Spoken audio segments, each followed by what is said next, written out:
Welcome to VRL बयानी। Thank you. आप अभी एक माइथो शो कर रहे हैं, शिव शक्ति। उसके बारे में कुछ बताएं। जी, शिव शक्ति शो पिछले ऑलमोस्ट 2 साल से मैं कर रहा हूँ और बहुत ही अचीवमेंट वाली बात है, बहुत बड़ी उपलब्धि है कि कोई भी शो आज के टाइम पे 2 साल या उससे ज्यादा चल जाता हो। तो आई am really lucky and the character that I am playing is of भगवान विष्णु और नारायण। तो बहुत ही जैसे मैंने बताया अचीवमेंट होती है किसी किरदार के लिए, one has to be really blessed for any actor to play such character. So I am really lucky and always be thankful to the almighty and to my mom and dad and production house कि मैं ये character कर पा रहा हूँ। आपको लगता है कि आपकी हाइट की वजह से ही आपको रोल मिला?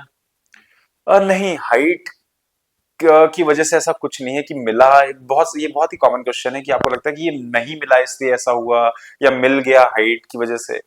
सो आई बिलीव उस किरदार में आपको, जब आप वो कैरेक्टर प्ले करते हो, आपकी एक्टिंग स्किल्स वैसी होनी चाहिए कि लोग रिलेट कर पाए। And I think that is what channel and production has seen in me and that is the reason I got that character. इसका हाइट और लंबा है लड़का या छोटा है लड़का, इसकी वजह से कोई फर्क नहीं पड़ता है। माइथो शोज की इमेज ब्रेक करने के लिए क्या आप रियलिटी शो करना चाहोगे? Yes, why not. Reality shows, कुछ सेलेक्टिव रियलिटी शोज हैं जो मैं करना चाहूंगा। Will you like to do Bigg Boss? Yes, I won't say no. अगर बिग बॉस का भी ऑफर आता है उसका तो I love to do.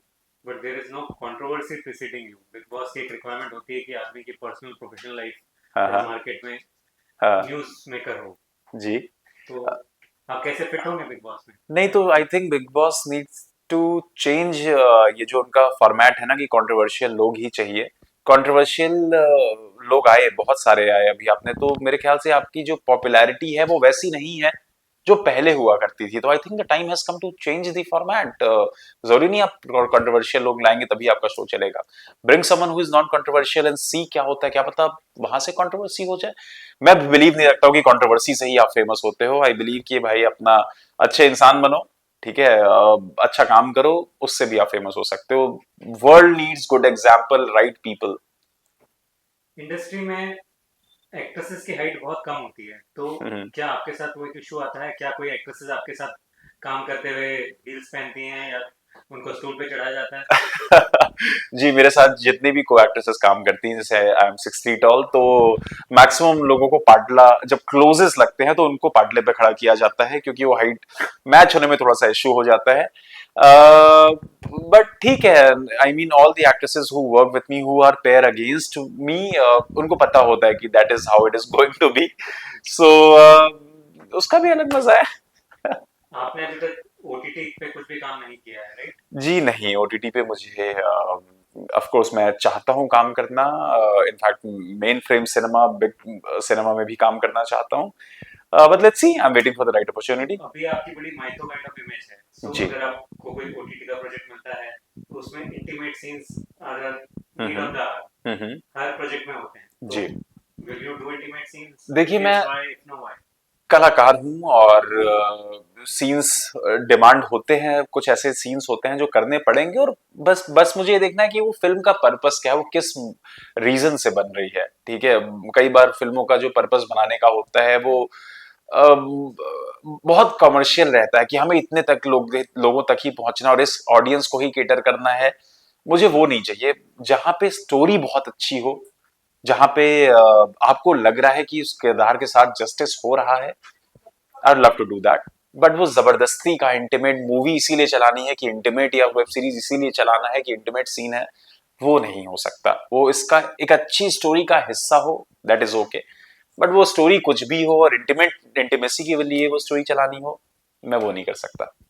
Any ideas you have जिसको आप फॉलो करते हो एक्टिंग में? आइडियोलॉजी यही है कि अच्छा काम करिए, मतलब जितना अ, आप उस किरदार के साथ जस्टिस कर सकते हैं प्लीज कीजिए, मेहनत करिए उस पे।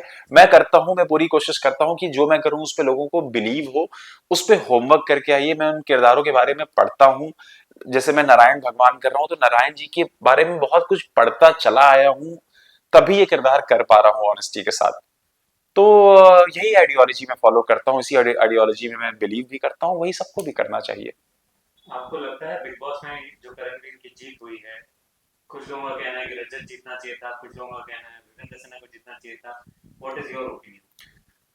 देखिए, जो डिजर्विंग था या होता है वो जीतता है।